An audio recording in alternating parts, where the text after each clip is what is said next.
What's the psychology behind how someone becomes the Amanda that we all knew from Nickelodeon to where she's at now? This is going to be an entire deep dive series on some of the most significant things that I feel like happened in Amanda's life to get her to this point. In the last few years, we've seen Amanda really struggle with her mental health, most recently being placed on a psychiatric hold. But there's so much that came before this. Amanda started acting really young when she was only about 7 years old, and she was always praised for having such natural charisma, being really funny, being naturally good at improv. But this comes up every time on my page when we talk about a child actor, and that is the parentification on a child where they are the ones who are mostly providing for their family. On the outside, when we're watching child actors, we're thinking that they're having fun and that they're happy. They are going to work. Beyond what we see on the show, that is castings. That is hoping that you are going to get casted. This early on judgment from casting producers can cause immense shame if you're not chosen. And it can make a child start to question, why am I not good enough? For a lot of child actors, what I see in their memoirs and when they talk in interviews,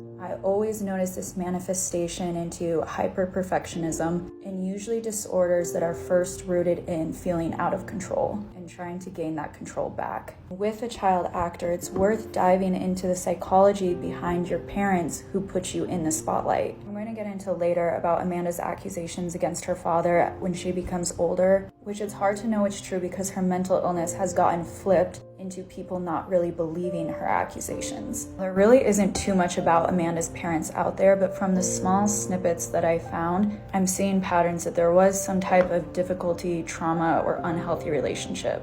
Their relationship was described as being difficult or estranged, even back when Amanda was just a teenager. The parents were described as being very, very strict with Amanda, and especially her father, who was described as being controlling. Amanda and her natural talents quickly rose her to fame. Her first really big break came from all that. That opportunity led her to get her very own show, The Amanda Show. Now, on the outside, being part of Nickelodeon seems like a child's dream, but behind the scenes, Amanda's trauma only began to stack more and more. I'm going to get into all of that in part 2, so make sure you like and follow for more.